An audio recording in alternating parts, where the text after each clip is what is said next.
Kamusta po kayo? Bago po ang lahat, first things first.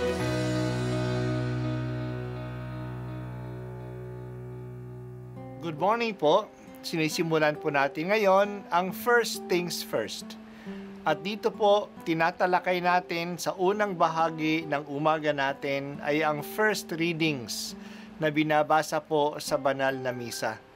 Ito pong tinatalakay natin kasi madalas po marami na tayong alam tungkol sa gospel readings. Pero konti po ang nagsasalita sa first readings. Pero ang first readings, bahagi din po yan ng Biblia, ng banal na kasulatan. Kaya susubaybayan po natin ang mga first readings, basahin po natin at kuminsan kailangan ng basahin ng 2 o 3 beses bago maintindihan kasi hindi po tayo familiar sa mga istorya at sa mga kaisipan na tinatalakay dito. Ang pagbasa mula sa unang aklat ng Makabeyo. Noong mga araw na iyon, sinabi ni Judas at ng mga kapatid niya, ngayong nagapi na ang mga kaaway, kailangang linisin natin ang templo at muling italaga ito. Kaya't ang buong hukbo ay umahon sa bundok ng Siyon. Nang 25 ng buwan ng Kislev, 9 na buwan ng taong 148, maagang-maaga silang bumangon at naghandog sa bagong altar ng mga haing susunugin, ayon sa tinakda ng utos ng Diyos. Sa araw na ito'y itinalaga nilang muli ang templo sa gitna ng awitang kasaliw ang mga kudyapi, plauta at pompyang. Ganito ring araw ng lapastanganin ng mga hentilang templo. Lahat ay nagpatira pa, sumamba at nagpuri sa Diyos na lumingap at pumapatnubay sa kanila. 8 araw silang nagdiwang sa pagtatalagang ito. Tuwang-tuwa silang naghahandog ng mga susunugin. Naghandog din sila ng hain para sa pagkakaligtas at sa karangalan ng Diyos. Bilang palamuti, ang labas ng templo ay nilagyan ng mga koronang ginto at maliliit na kalasag. Inayos nila at nilagyan ng mga pansara ang mga pintuan ng templo at ang mga silid ng mga saserdote. Galak na galak ang lahat nang maalis ang mga tanda ng kalapastangan ng ginawa ng mga hentil. Ipinasya ni Judas ng kaniyang mga kapatid at ng lahat ng mamamayan ng Israel na sa gayon ding araw taon-taon ay ipagdiriwang nila ang muling pagtatalaga ng templo. 8 araw nilang gagawin ito mula sa 25 ng buwan ng Kislev. Ang salita ng Diyos. Salamat sa Diyos.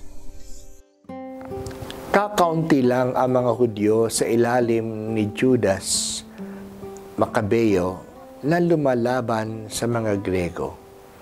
Pero dedicated sila at tinutulungan sila ng Diyos.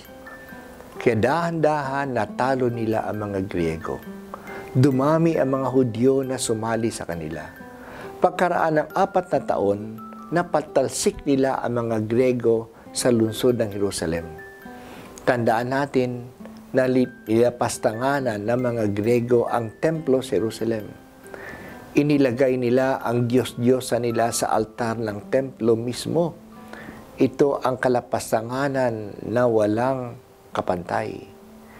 Kaya ginawa ni Judas Makabeyo at ng mga kasama niya na i-rededicate uli ang templo. Nangyari ito ng 164 BC. Tinanggal nila ang nilalapastangan ng altar at pinalitan ito. Pumili sila ng mga pari at mga libita na natiling tapat at nag-alay sila ng maraming hain upang linisin uli ang templo. Masayang-masaya ang mga Hudyo sa dedication ng kanilang templo. Sa wakas, makasasamba uli sila sa Jerusalem. Itinakda din ni Judas na mula noon, taon-taon, 8 araw nilang ipagdiriwang ang dedication ng templo. Hanggang ngayon, ginagawa ito ng mga Hudyo. Tinatawag nila ang fiestang ito na Hanukkah. At nangyayari ito sa buwan ng December. Masaya ang kapistahan ng Hanukkah para sa mga Hudyo. Ito ay simbolo ng kanilang pagtagumpay sa mga umuusig sa kanila. Kahit nakakaunti lang sila, napatalsik nila ang mga Griego. Hindi sila pinabayaan ng Diyos. Kaya ang kapisang ito ay paalaala uli sa kanila na hindi sila kakalimutan ng Diyos. Kaya hanggang ngayon, nawala na ang temple ng mga Hudyo. Patuloy pa rin nilang ipinagdiriwang ang Hanukkah. Ito ay kapistahan ng liwanag. Marami silang mga kandila na ginagamit sa 8 araw na ito. Parang ito na ang katumbas ng mga Hudyo sa ating Pasko, sa kasiyahan.